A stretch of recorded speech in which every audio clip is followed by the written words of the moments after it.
Hello there, I'm Xanthi and I hope you're having a wonderful day. And today I'm going to be talking about the pros and cons of divorced parents. So in my case, I have split custody, meaning that my mom has me legally for half the time and my dad has me for the other half legally. So I know that some people, when they have their divorced parents, their parents are either they are completely separated and they only have one parent that they're seeing, or maybe that they have like single custody for, like, let's say their dad or their mom, whatever, and then if they have like just seeing their dad, then they would see their mom maybe once a month or something like that. So the list that I'm going to be sharing is not the same for everybody. It's only my personal list, but if you have a similar list and if you've had similar experiences, let me know in the comment section down below. Maybe we can relate and chat about it a little bit. And so I hope you enjoy this video and let's get started. So the first thing, I'm going to start with a con because I'm going to say a con and then a positive from that con for most things, but I have a couple more cons than pros, but I think that's kind of normal for a kid with divorced parents. So my first con is having two different houses that have two different rules. So when you go to house A, you are allowed to stay up until 11, let's say. And then when you go to house B, you are only allowed to stay up till 9. So it kind of like messes with you. It's kind of hard to like go into a house and remember all of the specific rules for each house that you have to like adapt to every time that you go to the house. And for me, it's quite often because I work a lot after school, so it's kind of like random when I go to my dad's or my mom's, so I just have to adapt quite frequently. So yeah, that's one of the cons. Pro from that, having two houses, is that I have two places to sleep and two places to go at all times legally. The parents might be busy and I have to go to the other house, but that's with certain circumstances. But I'm grateful that I have two houses to go to because some people don't even have one house that they're welcome in. So it's nice that I have two houses that I can go to. A con is that when I go to one house, sometimes I don't feel very welcome because, let's say for example, parent A or group A, because both of my parents have spouses, group A loves my company, but they are busy right now, so they can't have me over, or if I did come over, it would just be an empty house. And then group B was not supposed to have me, but they would still be okay if I came, but they are kind of like, oh man, I thought it was my free night without the kids, you know? And it's kind of a weird feeling that like your parents wouldn't allow you to go to a house, and even though I have two houses, I don't feel welcome in either. So it's kind of weird sometimes, but I know that I am welcome. It's just a feeling that I have when those kind of things happen.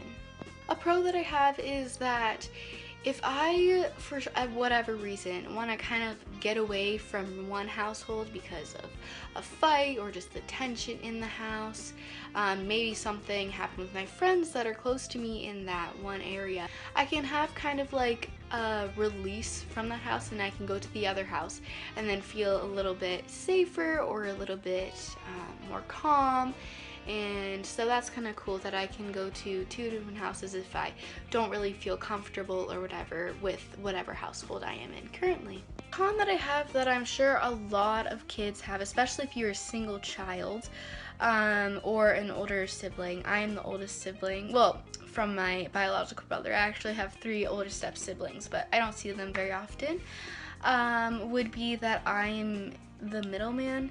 It was more prominent when my parents first got divorced and they first separated, but sometimes it's just kind of like annoying that they can't communicate with each other like one-on-one, that I have to be the person to like relay messages back and forth, and it's kind of like annoying. Like, why should I be the one in charge if you guys are the one who kind of like changed our lives, you know what I mean? Like, it is different and that's okay because life changes and sometimes it just means a split in the family, and that is okay.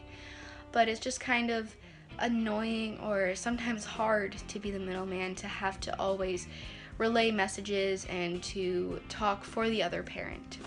Another con that I have, I know that this is 2 cons in a row, but I think I have a couple more cons, is that I hear Group A talk about Group B in a negative way sometimes, and vice versa as well.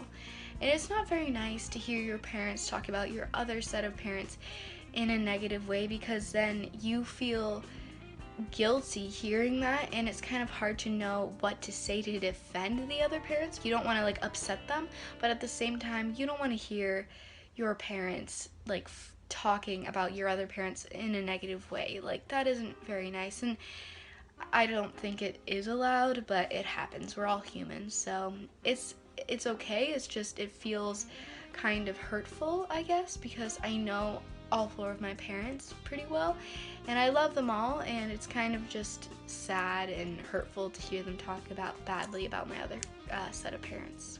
So a pro that I have is that I have 2 of a lot of things, so like a hairbrush, a toothbrush, a bed, like I said earlier. And so I kind of just like have 2 of a lot of things because I have 2 different houses. A con that I have is trying to find time to be with each parent or each group of parents equally, because like I said before, I do work a lot. Like I work Monday, Tuesday, Wednesday, Friday, and some Saturdays, like after school, and so it's kind of hard because my one parent or my one group of parents lives in the town that I have school and the other one doesn't. It's half an hour away, so it's kind of hard to find time to be equal with each group of parents. So that kind of sucks because I feel badly that I'm not hanging out with them as much, you know what I mean? So it's kind of just like, I feel bad and I'm trying my best, but at the same time I want to make money and I want to save up for my future, so yeah.